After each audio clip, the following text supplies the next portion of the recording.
الحمد لله وكفى والصلاة والسلام على عباده الذين اصطفى خصوصا على أفضلهم وخاتم النبيين محمد الأمين وعلى آله وصحبه أجمعين. أما بعد فقد قال الله تبارك وتعالى كما ورد في سورة الصف: أعوذ بالله من الشيطان الرجيم بسم الله الرحمن الرحيم يريدون ليطفئوا نور الله بأفواههم والله متم نوره ولو كره الكافرون هو الذي أرسل رسوله بالهدى ودين الحق ليظهره على الدين كله ولو كره المشركون. وقال تبارك وتعالى كما ورد في سورة التوبة: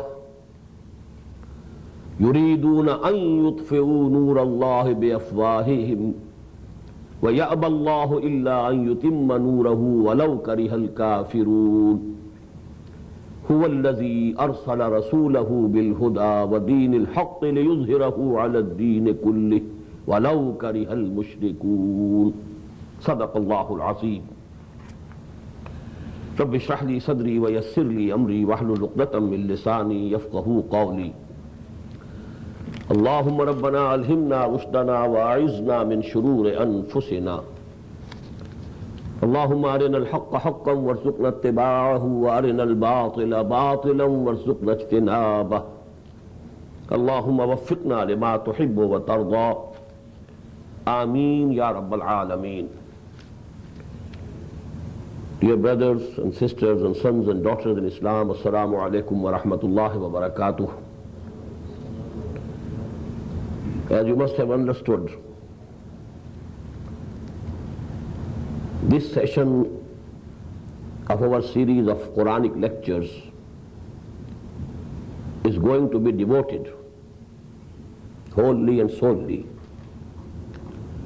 to the study of two pairs of ayat,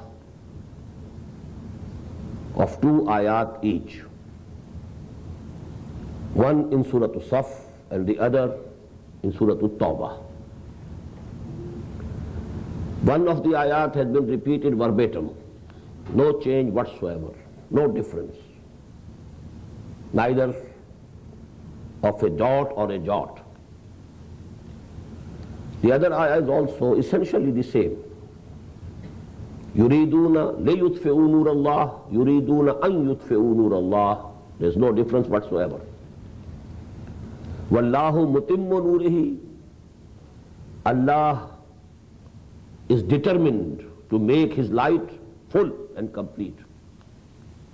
It is the positive way of saying the same thing as the negative way is وَيَابَ اللَّهُ إِلَّا يُتِمَّ نُورَهُ. And Allah is not ready to accept but that He will make His light complete.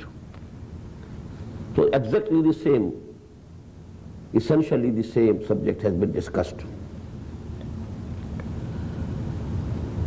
Now because these two ayat are very important, number one, regarding the purpose of the advent of Muhammad sallallahu alaihi wasallam, and number two, the historical events that took place from the advent of Hazrat Musa alayhi salatu wassalam to the time of the advent of Muhammad sallallahu alayhi wasallam, and from the time of the advent of Muhammad sallallahu alayhi wasallam to this day, and the events that are coming in the near future, which have been prophesied in detail by the Prophet Muhammad sallallahu alayhi wasallam. The first point that I want to make in this connection is that historical events, all of them have an outer and apparent aspect and an inner or hidden aspect. To the viewers, to the humanity at large, to the mankind, The more important is the outer or the apparent aspect. But in reality, the hidden or the inner aspect is more important. What do I mean by that? Although you know the history gives us a very detailed account of very big events, civilizations coming up, going down, empires, big empires, reaching their zenith, then disappearing. But behind this scene, there are certain principles, divine principles, the sunnatullah that is working. And these things, because they are hidden from the eyes of common men, they have been given by the books of Allah, by revelation. And definitely, the prophets of Allah, they had the foresight, they could see them. In addition, we have been seeing people, common people also, not prophets, whom we call the seers, the visionaries. They can also see, at least, if not very far in the future, to the very near in future, they can see what events are coming. The history of the last 3,500 years is according to the philosophy of history of the Quran, the history of two ummahs, two Muslim ummahs. The former Muslim ummah, Bani Israel. The present Muslim ummah, the ummah of Muhammad sallallahu alayhi wa sallam. I know of no other ummah, no mention of any other ummah in the Quran. Because before Torah, no law was given to humanity. This is the first law given to humanity. The commandments, the do's and don'ts, the Quranic version of which we have studied, the 3rd and 4th sections of Surat Bani Israel. Before Torah, no law was given. And we know of Hazrat Nuh, Hazrat Hud, Hazrat Saleh. The same story repeated. Messenger was sent. The people, the nation to whom they were sent, by and large, rejected them. Whole nations wiped out. No ummah coming out, coming up. People of Nuh, people of Hud, people of Saleh, people of Shu'aib, the two cities of Sodom and Amorah, to which Hazrat Lut was sent, all wiped out. The first book that was revealed, there were, as Quran says, Suhuf Ibrahim, but not book. The first book that was revealed is Torah, and it contained law. And on the basis of Torah, that ummah was founded. Then you know, as I told you in the previous lecture, for 2,000 years, this ummah occupied the position of the representative of Allah on earth. Books after books coming to them. Prophets after prophets coming to them. The chain of the prophets never broke for even a second for 1,300 or 1,400 years. Just imagine. This is what Quran says. وَأَنِّي إِنِّي فَضَّلْتُكُمْ عَلَى الْعَالَمِينَ يَا بَنِي إِسْرَائِيلَ اذْكُرُوا نِعْمَتِيَ الَّتِي أَنْعَمْتُ عَلَيْكُمْ وَأَنِّي فَضَّلْتُكُمْ عَلَى الْعَالَمِينَ. I made you superior to the all nations of the world. This chain of prophethood began with two prophets.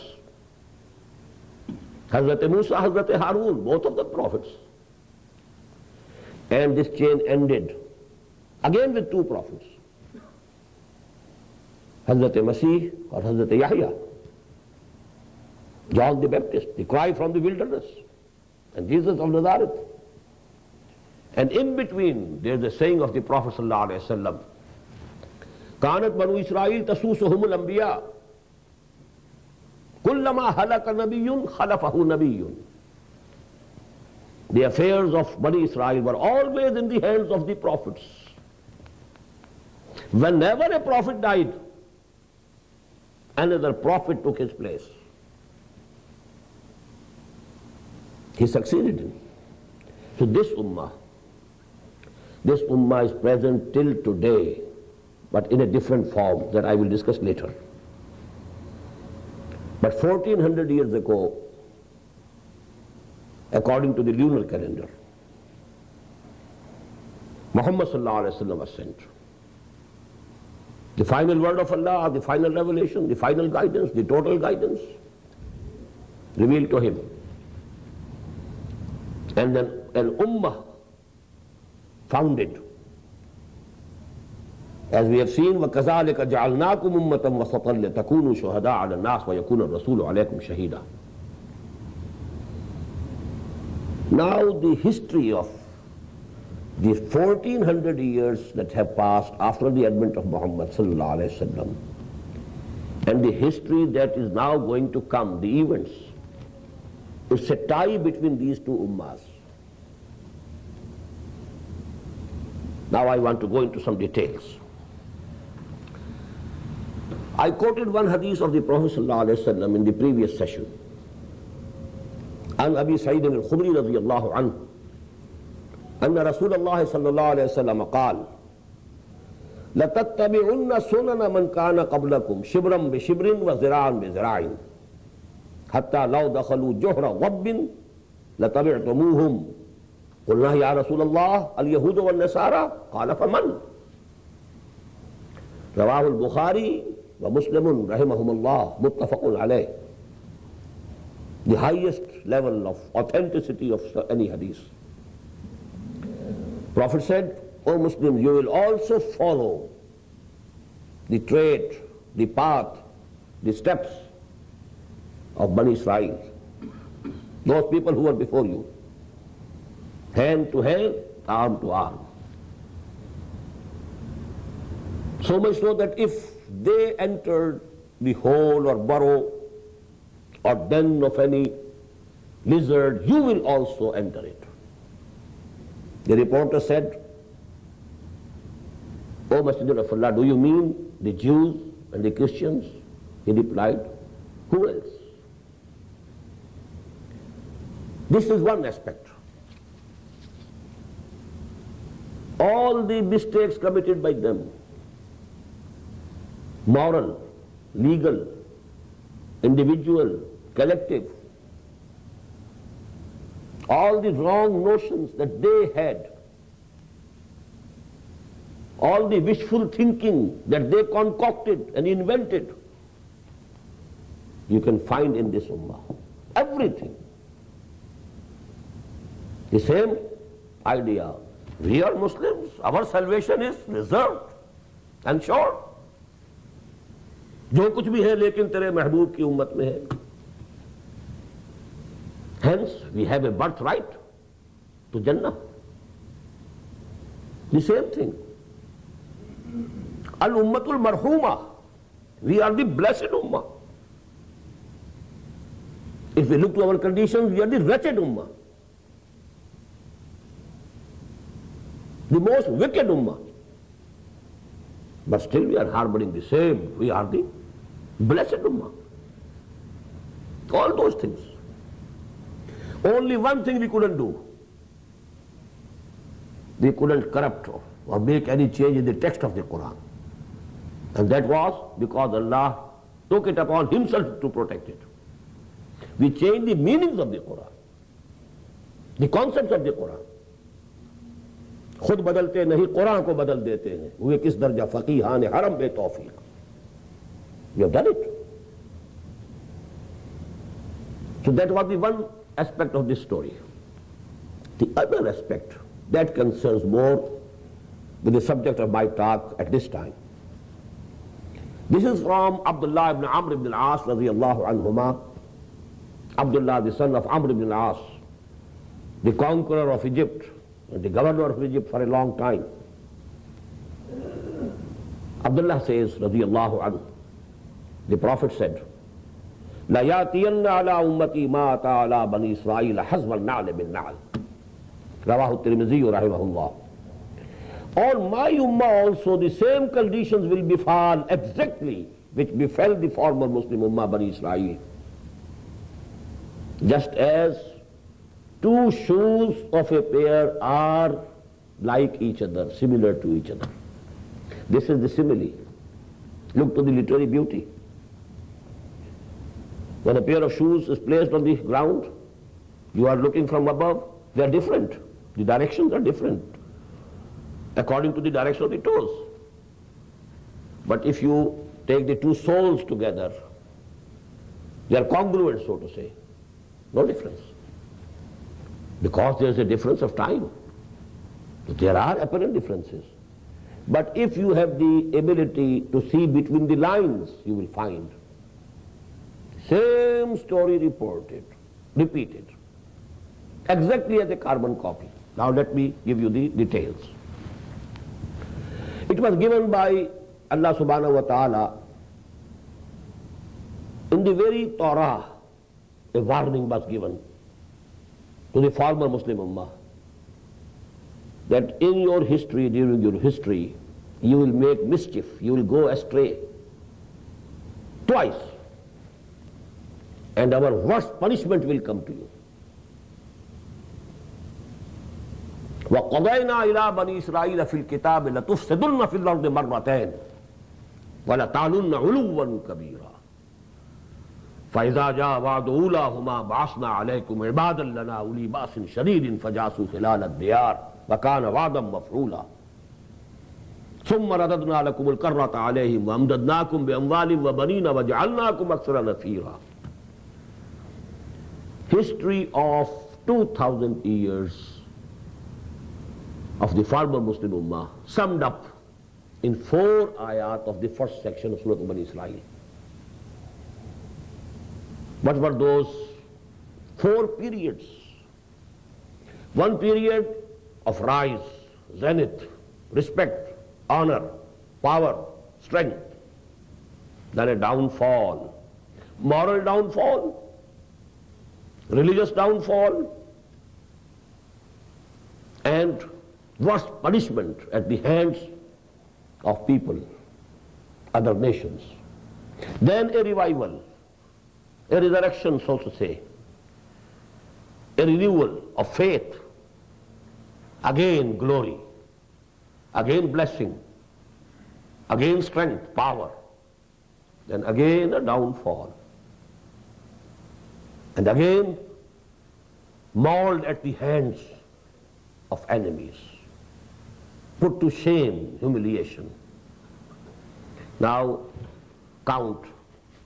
Their first period of glory is the 100 years of Hazrat Talut, Hazrat Dawood, Hazrat Sulaiman alayhim salam.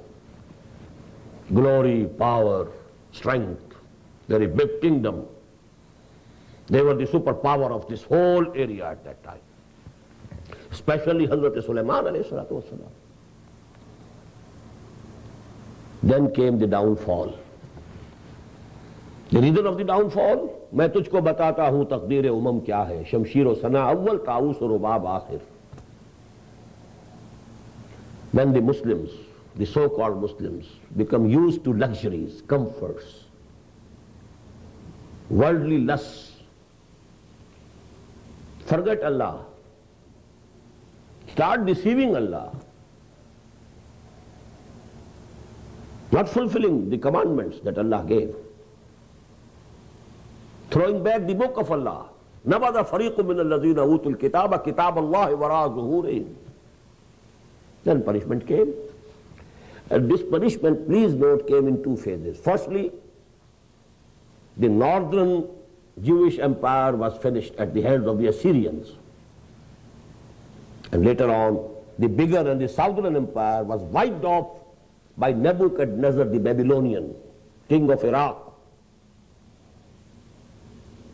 He destroyed the whole city of Jerusalem. Just imagine, 700 years before Christ, the population of Jerusalem was 1.2 million.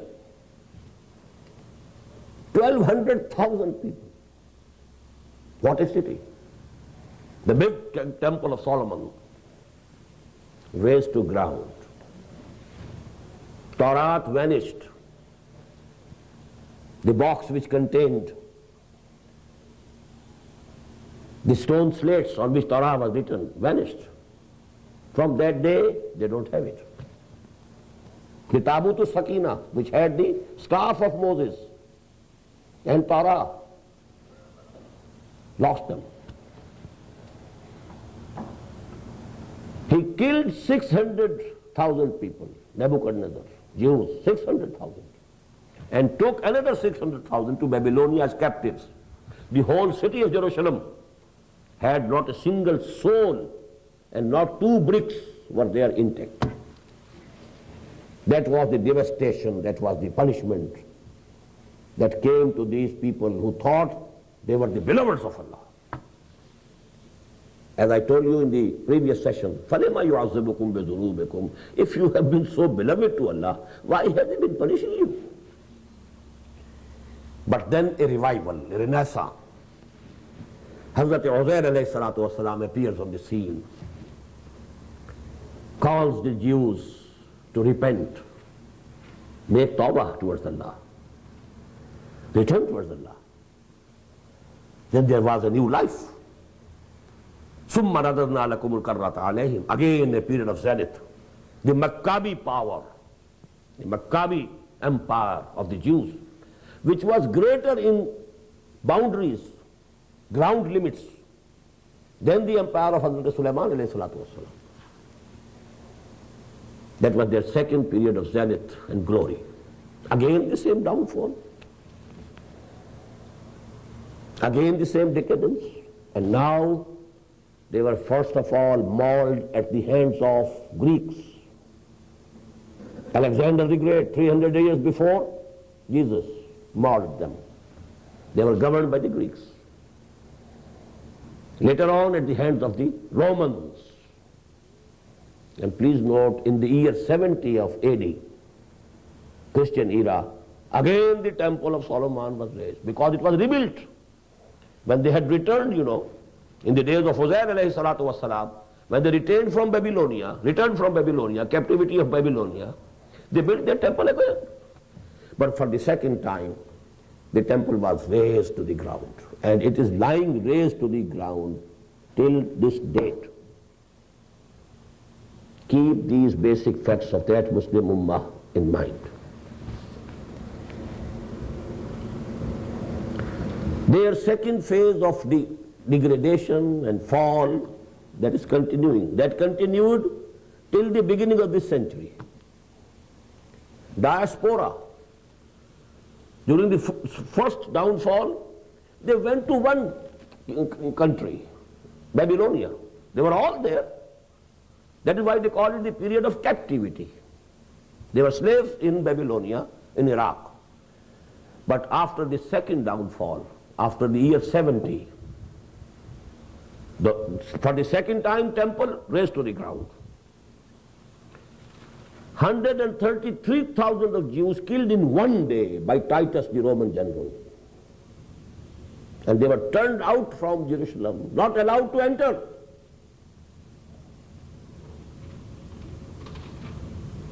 This period they call the period of diaspora.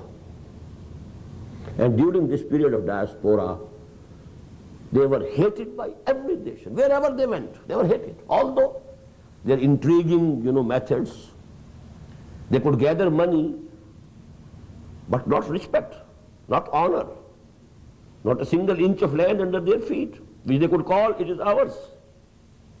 This they call the diaspora. And during this diaspora, the worst punishment that came to them was at the hands of Hitler, about which they say that 6 million of them were massacred. Some say it's exaggeration, there were 4 million only, but if 4 million is also a very big figure. 400,000 people. Now come to the Muslim Ummah. Our period of glory started with Muhammad sallallahu alayhi wa sallam. Kingdom established, kingdom of heaven and earth established in the Arabian Peninsula. During the pious caliphate it extended east, west, north. A very big chunk of the globe under the Muslim caliphate. After the caliphate, pious caliphate, the Khilafat al-Rashida, although Islam started declining, but Muslims were not declining. The Arabs, they became the imperialist power on earth. And for 400 years, they had the glory, the strength, the honor, the sciences, the philosophy, knowledge, power, everything. This is their first phase of the Muslims. I am not talking of Islam. Now it is the story of the Muslims, of the Ummah, not Islam. Islam, from the time when the pious caliphate came to an end, it went down and down and down and down and down and down, continuously. But the Muslims, they went up for 400 years, going up. But then came the first downfall. How closely resembling the history of Bani Israel. First of all, at the hands of the Crusaders. Jerusalem desecrated, Muslim massacre. All the cities of the Mediterranean coast taken by the Christians. Hundreds and thousands of Muslims massacred at the hands of the Crusaders. And then the second onslaught came from the east. Just as to them it had come from the east, from Iraq. Now farther from Iraq, it came from Tatars. The empire of Khwarizm Shah gone, Iran gone, Afghanistan gone, trampled, massacred, Iraq. Till in the year 1258, last caliph of the Abbasid family, dragged out of his palace, wrapped in an animal skin, trampled under the feet of the horses of the Tatars. Crores of Muslims massacred. Please remember. Then there was just carbon copy of the same, a renaissance. But the difference here is that the renaissance didn't appear among the Arabs. The Arabs, so to say, the leadership of the Muslim Ummah was taken from them and it never returned to their hands after that. Snatched away. The ayah in the end of Surat Muhammad sallallahu alayhi wa sallam, in tatawallaw yastabdil qawman ghayrakum. We have given you a very high position. Muhammad is from amongst you sallallahu alayhi wa sallam. In your language we have revealed our final book, final word. But if you turn back to this mission of Muhammad sallallahu alayhi wa sallam, we shall remove you and bring some other nation in your place. In tatawallaw yastabdil qawman ghayrakum. And this is actually what happened. The Tatars killed crores of Muslims, conquered many countries of the Muslims, but then they were conquered by the Islam. They accepted Islam.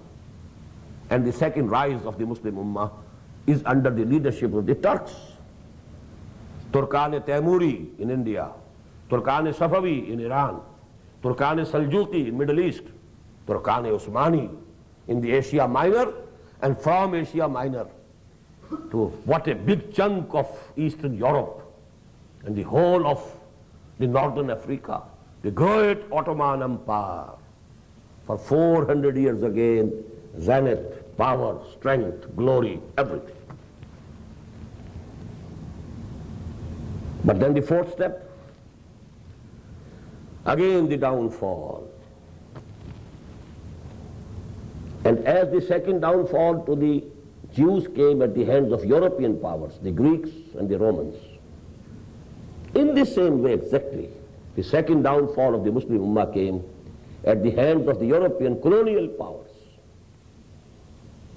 the Britishers, the French, the Italians, the Dutch, starting from Java and Sumatra, slowly and slowly, India. Then you know, in the beginning of the century, great Ottoman Empire disappeared from the surface of the earth, or at least from the map of the world. History repeating. Now please come to the 20th century. But before we come to the 20th century and its unique position in this history, note one point. During this period, a third ummah was created.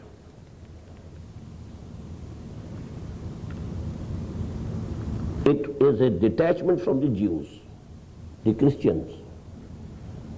They were a sect of the Jews in the time of Jesus of Nazareth. Dr. Michael Hart has written it, and written it very correctly. Till the time Jesus was present in this world, his followers were nothing more than a sect of the Jews. Just you have Mormons and Christians, or you may say some other people who believed in other prophets, but they claim we are Muslims, in the same way. But this, you know, third force which has been created, which is it neither belongs to the former Muslim Ummah nor to the present Muslim Ummah. Why not in the former Muslim Ummah? It doesn't believe in the law.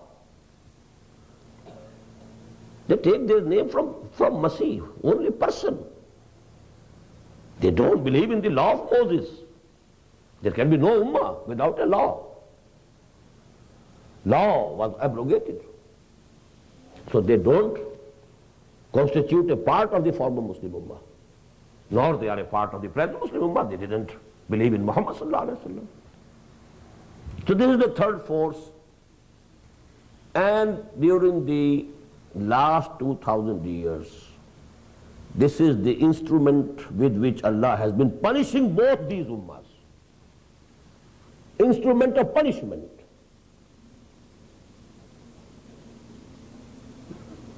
To the Jews as well as the Muslims. As the divine punishment came to the former Muslim Ummah at the hands of the Babylonians or the Assyrians. بَعْثْنَا عَلَيْكُمْ عِبَادًا لَنَا أُولِي بَأْسٍ شَدِيدٍ فَجَاسُوا خِلَالَ الدِّيَارِ وَكَانَ وَعْدًا مَفْعُولًا. At the hands of the Romans, at the hands of the Greeks. It came to us at the hands of these nations, but they are all Christians. During these 2000 years, the punishment to both these ummahs is coming, has been coming, I should say, not is has changed now. And I am coming to that change. It has been coming at the hands of the Christians. Now come to the 20th century of Christian era. It's a very unique period of human history. There's no parallel in the whole human history. You go and read the whole human history, world history. Such a profound century in which such big events took place. There's no parallel. Two great powers, two great wars, World War. How much havoc was played. Destruction. Countries devastated. Crores killed. Number two, two great empires vanished. In the early part of this 20th century, great Ottoman Empire vanished from the map of the world. The last part, the great Soviet Union, just vanished. After some years, you know, the students will feel it difficult to find where on the map this great superpower on earth used to be. The maps will be changed. They will have to refer to some old atlases. Now, from my point of view, these are two examples. I have told you the most profound century of the human history. But from the point of view of my discussion, in this century, The second downfall of both the ummahs reached its lowest zenith also. But then a third upward movement of the both ummahs started in this very century. And there is going to be a clash indeed between these two ummahs. And that is going to decide the fate of this world. The former Muslim Ummah, Bani Israel, on the one hand, the lowest ebb was their persecution in Germany and Poland and so on.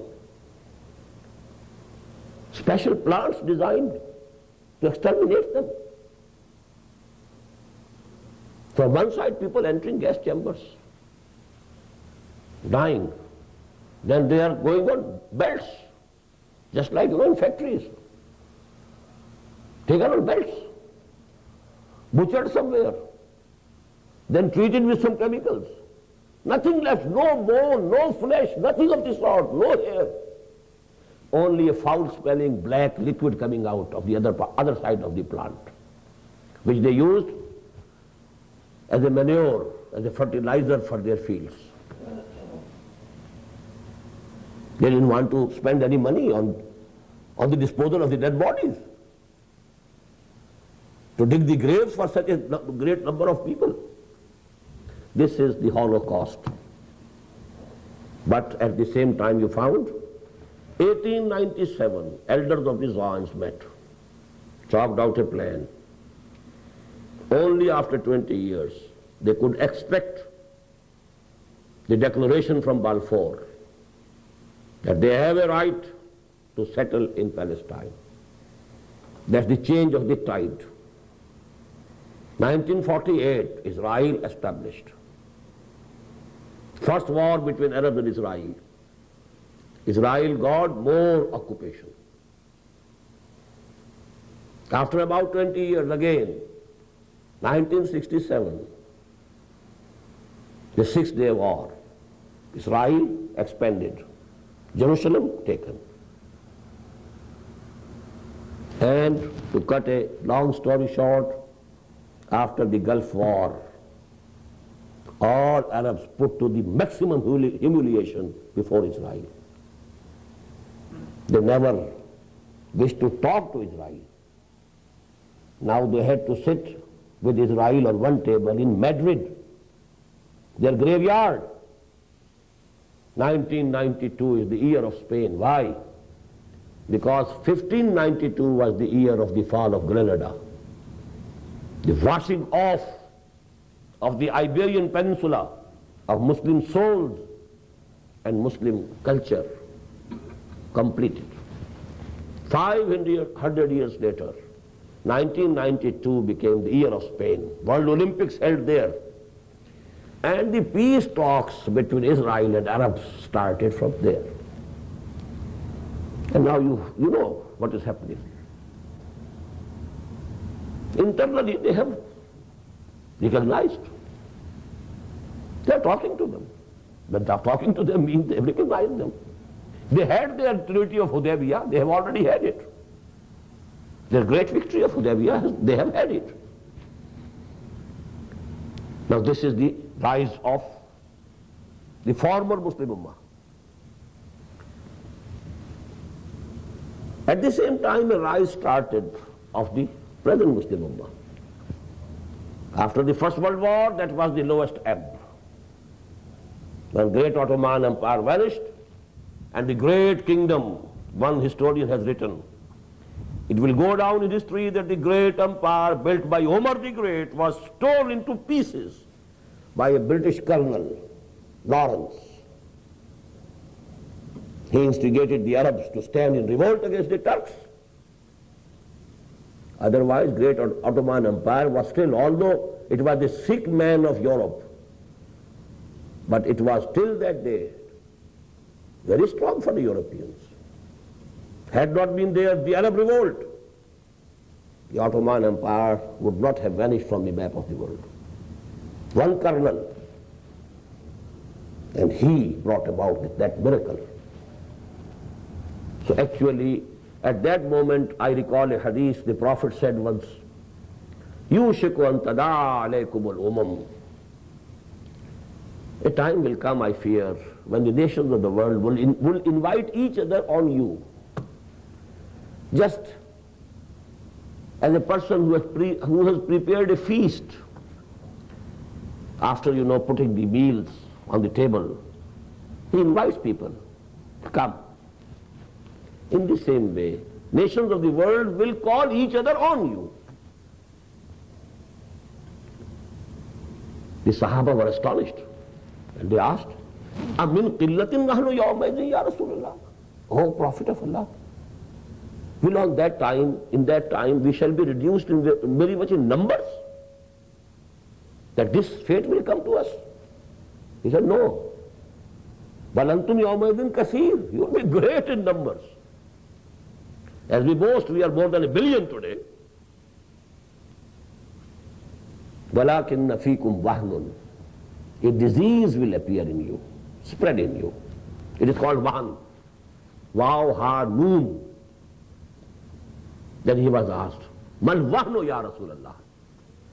And he replied, Hubbud dunya wa karahiyatul maut. Love of this world and fear of death. When this will spread in you, this virus will eat you up from within, and you will become an easy prey for your enemies, for the nations of the world. Now, but after that time, an uprising is there, upward movement is there. All the Muslim countries, so to say, gained independence. At least halfway. Now they are not ruled directly, controlled indirectly by remote control, but not ruled directly. Then there are the movements, revivalist movements. In some countries they have just vanished, seems that they have vanished. Masjubi, there doesn't appear on the surface at least any remnant. Jamaat-e-Islami of Indian subcontinent, Tablighi Jamaat of Indian subcontinent, two contemporary movements starting at the same time, very different from each other, rather on the opposite poles, one representing the traditional and mazhab concept of Islam, the other pursuing the revolutionary and deen aspect of Islam.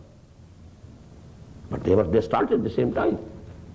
Then the Al-Ikhwan in the Arab world, the same revivalist, this fervor is there. And now what is going to happen is, please note, the saddest part is yet to come. This revival of the Jews, now they have a country of their own. They are the masters of the area, of the region. The only difference is, and the only breathing time that we Muslims and especially the Arabs are having, is due to a dispute within themselves. The secular Jews, they want that only an economic region should be constituted of this Arab world, capital of the Arabs, oil of the Arabs, workers from the Arabs, science, technology, know-how, management, ours. And we shall reap the fruit. We shall reap the harvest. Why to go in for a formal occupation and formal government? Why to establish the greater Israel? What for? You need money. You need profits. What else do you want? If you can control this region, forging it into one economic unit, the whole Arab world, leaving aside only the most western part of northern Africa, this Middle East which we call, it becomes the one economic unit, just as the European Common Market region. Well, we are the people who have the know-how, technology, science, management. Who are they? They are workers. But they have the black gold. They are the owners, so to say, of this region. So we should have a practical, pragmatic approach and we shouldn't try to establish the kingdom, the greater Israel. While now the practicing and the fundamentalist Jews, they are becoming impatient, dreaming of the days which were prophesied, that a Messiah will come to you and he will take for you the whole kingdom of Solomon, the greater Israel, all the land between Nile and Euphrates. That is ours. We have to establish that greater Israel. This is a dispute in between them. And one thing seems to be common, as far as I can see. Maybe I'm mistaken. They are agreed on one point. And that is why they have kept Jerusalem separate from this peace talks and peace negotiations. Nothing doing. Jerusalem is ours. Take Jericho. A semi-self-rule in Jericho. Take semi-self-rule in Gaza. Don't mention Jerusalem, it's ours. And very soon it seems that they have agreed that they will demolish Masjid al-Aqsa and rebuild their temple. I wanted to bring with me the map, that the architects in Israel have prepared. And that is now published. This is going to be the temple. What will happen? Reaction in the Arab world. Especially the youth, the spirited youth, the fundamentalists. They are very much in number in Egypt, in Algiers, in Saudi Arabia. They are very much in number. The fallout from the Afghan jihad, it is there throughout the Arab world. Then they will be massacred, firstly by their own rulers, who are the stooges of imperialism, the new world imperialism under the name of New World Order, and then by the Christians and the Jews. And that is actually what I am saying about the events that are to come now. Very big wars about which you will find full chapters in the collections of Ahdees. Kitabul Malahim, Malhama, if you have visited any Arab country, it's the butcher's shop where meat is cut into pieces, Malhama, Malahim, when human bodies will be chopped like anything. And the Al-Malhamatul Uzma, the biggest war of the human history, about which Bible also prophesied. In the last chapter of this Bible, in the Revelations, it is called Armageddon. And in the Hadith of Muhammad sallallahu alaihi wasallam, it's called Al-Malhamatul Uzma. Between Christians and Muslims first. The war that started in Bosnia is to spread. It's not an isolated event. And the Gulf War is definitely Ummul Maharib, the mother of the wars, Malahim.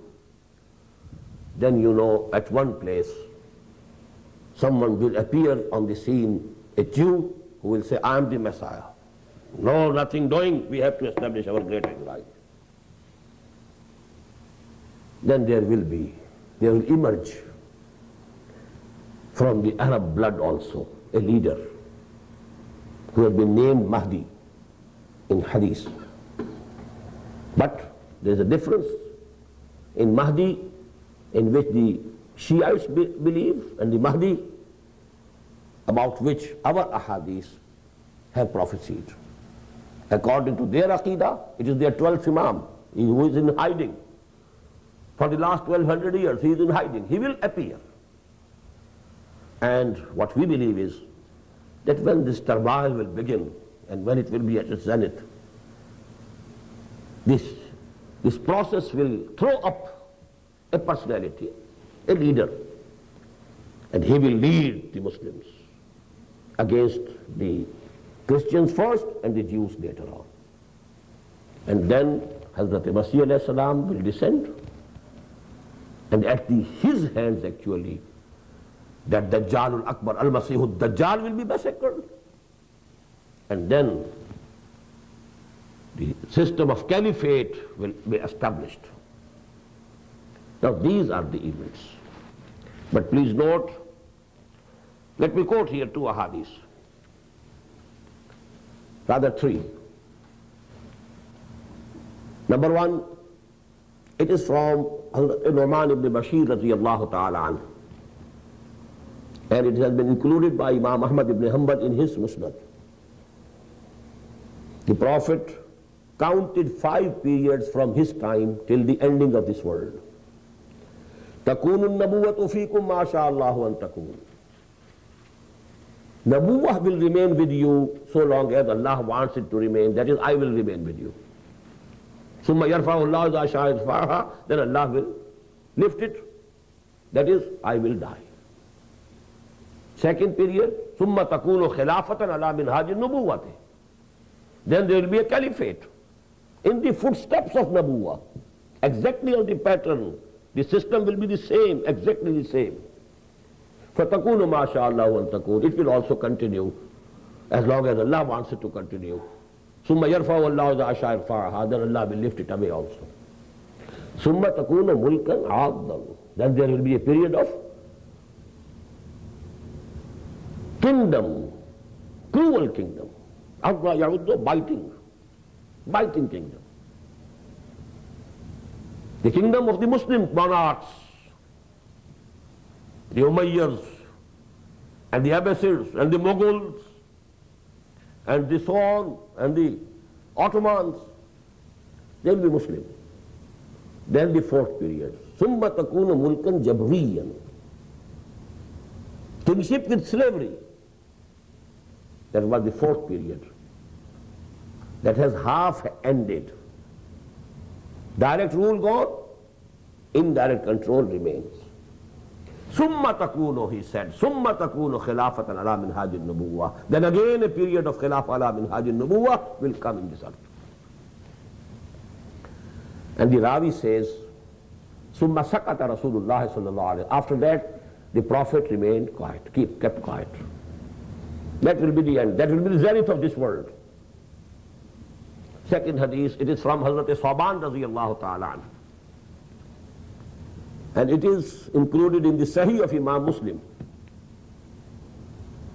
The Prophet says, إِنَّ اللَّهَ زَوَالِيَ الْأَرْضِ. Verily Allah subhanahu wa ta'ala folded whole of the earth for me, فَرَأَيْتُ مَشَارِقَهَا وَمَغَارِبَهَا, so that I saw all the easts of the earth and all the wests of the earth. وَإِنَّ أُمَّتِي سَيَبْلُغُ مُلْكُهَا مَا زُوِيَ لِي مِنْهَا. And take it from me that the rule of my ummah will extend over all the regions of the earth which were shown to me. It will be global in extent.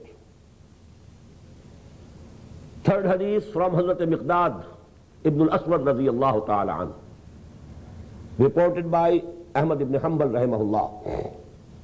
The Prophet said, لا يبقى على ظهر الأرض بيت وبر ولا مدر إلا أدخله الله كلمة الإسلام بعز عزيز وذل ذليل إما يعزهم الله تعالى فيجعلوه من أهلها وإما يذلهم فيدينون لها.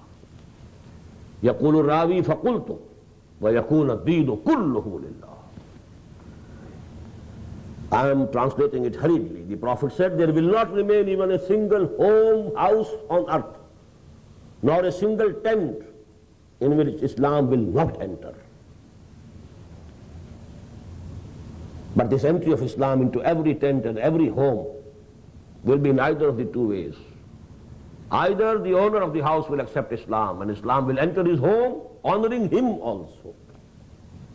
Or if he remains Hindu or Parsi or something else, he will have to accept the domination of Islam. يُعْطُوا الْجِزْيَةَ عَنْ يَدٍ وَهُمْ صَاغِرُونَ. To present jizya with their own hands and behave as small. This is going to happen. Then Hazrat Miqdad says, then I said in my heart, said to myself, وَيَكُونَ الدِّينُ كُلُّهُ لِلَّهِ. Oh, then that ayah of Surah Al-Anfal will appear in its full zenith, that the deen will become totally for Allah subhanahu wa ta'ala. The whole earth will shine with the light of Islam. This is actually what these ayahs are saying. يريدون ليطفئوا نور الله بأفواههم والله متم نوره ولو كره الكافرون هو الذي أرسل رسوله بالهدى ودين الحق ليظهره على الدين كله ولو كره المشركون. And because, don't think that this ayah number 9 of Surat Saff, it was fulfilled in the days of the Prophet. Although it was fulfilled, the deen of Allah became dominant, but only in the Arabian Peninsula. And Muhammad was not sent for the Arabian Peninsula, sallallahu alaihi wasallam, nor was he sent for any Arab nation. وَمَا أَرْسَلْنَاكَ إِلَّا كَافَّةً لِلنَّاسِ بَشِيرًا وَنَذِيرًا. Actually, his mission will be accomplished fully when this Deenul Haq becomes dominant over the whole of the globe. And this is what these ahadith are foretelling. It will happen. And then the purpose of the advent of Muhammad sallallahu alaihi wasallam will be accomplished fully. But there are two ahadith more. This final annihilation of Jews at the hands of Hazrat Masih, Hazrat Mahdi and Muslims, final extermination. They will be exterminated. Yet this upward movement of their history is just like a candle. Before extinguishing, it bursts into light once. Glow, last glow of the extinguishing candle. This is the last glow. And actually this greater Israel would become their greater graveyard. And it has been established to drag all the Israelis from all the corners of the world to their graveyard. And here they will perish. But before that, great punishment will come to Muslims at the hands of the Jews. And the worst of it will come to the Arabs. They are the biggest criminals on the surface of the earth regarding Islam. Because in their language, Quran is still present. We have to learn a language to understand Quran. And it's their own language. Muhammad belonged to them, sallallahu alayhi wa sallam. This we shall discuss fully in Surat al-Jumu'ah. That's the next lesson. هُوَ الَّذِي بَعَثَ فِي الْأُمِّيِّينَ رَسُولًا مِّنْهُمْ يَتْلُو عَلَيْهِمْ آيَاتِهِ. And then they have turned away from Quran. Even after getting independence, one after the other countries. In no country Islam was promulgated or enforced. None of them. So they are the biggest criminals. Although number 2 criminals are we Pakistanis. We established a country in the name of Islam. And even, after nearly half a century, no trace of Islam there. Rather receding, going to the background, fading in the background, day by day. So turmoil is going to come. I spoke on this issue in my last visit. There's a tape, turmoil of the Muslim Ummah. I only wanted, because these 2 ayat, they are very important. يُرِيدُونَ لِيُطْفِئُوا نُورَ اللَّهِ بِأَفْوَاهِهِمْ وَاللَّهُ مُتِمُّ نُورِهِ وَلَوْ كَرِهَ الْكَافِرُونَ هُوَ الَّذِي أَرْسَلَ رَسُولَهُ بِالْهُدَى وَدِينِ الْحَقِّ لِيُظْهِرَهُ عَلَى الدِّينِ كُلِّهِ وَلَوْ كَرِهَ الْمُشْرِكُونَ. These 2 ayats should be understood fully.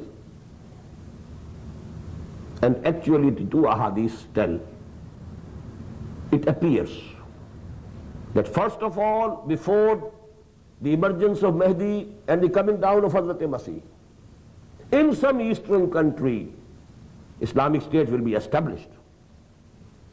Because the Prophet has said, this is an hadith from Sunan ibn Majah, and Abdullah ibn Haris radiyallahu ta'ala an. يَخْرُجُ النَّاسُ مِنَ الْمَشْرِقِ يُوَتِّئُونَ لِلْمَهْدِيَ لِسُلْطَانِهِ. Armies will come from the east who will help Mahdi to establish that caliphate. So where from will those armies come? From the east. And the second hadith is, that is from Abu Hurairah radiyallahu anhu, and reported by Tirmidhi rahimahullah. يَخْرُجُ مِنْ خُرَاسَانَ رَايَاتُ سُودٍ لَا يَرُدُّهَا شَيْءٌ حَتَّى تُنْسَبَ بِإِلِيَا. From Khurasan, black flags will emerge, and they will advance. No power on earth would be able to return them, turn them back, till they will fixed, they will be fixed, erected in Elia, Jerusalem. And Khurasan was the name of the country, which today we know as Afghanistan and part of Turkestan, a very small chunk of Iran, and some part of Pakistan. On the basis of these two hadiths, I hope that this caliphate, this Islamic State will be established first there, and from there the help will come and form Middle East, and again this will extend to the whole of the globe on this earth. I want to quote for those brothers who know Urdu a few couplets from Iqbal. आसमां होगा सहर के नूर से आईना पोश, और जुल्मत रात की सीमा पा हो जाएगी, फिर दिलों को याद आ जाएगा पैगाम सुजूद, फिर जबी खाके हरम से आशना हो जाएगी। आंख जो कुछ देखती है लब पे आ सकता नहीं, महवे हैरत हूं कि दुनिया क्या से क्या हो जाएगी, शब गरेजा होगी आखिर जलवाए खुर्शीद से, ये चमन मामूर होगा नगमे तौहीद से। It will happen. I take Iqbal not only as a poet philosopher of Islam, I take him to be a seer and a visionary, and his vision coincides with the prophecies of the Prophet ﷺ. A global domination of Islam will come, and the new world order, which is essentially Jew world order today, will change into just world order of Islam, and it will dominate actually the whole of the globe. But for that, we have to guard up our lines. We have to stand up and work for that. That is why now I don't have any time. Go and read the ayat of the second section of this surah. Ya ayyuhalladhina amanu hal adullukum ala tijaratin tunjikum min azabin alim. Now read, and now you will have maybe that Allah subhanahu wa ta'ala gives you the courage to make a firm resolve to live for that and die for that. أقول قولي هذا واستغفر الله لي ولكم ولسائر المسلمين والمسلمات.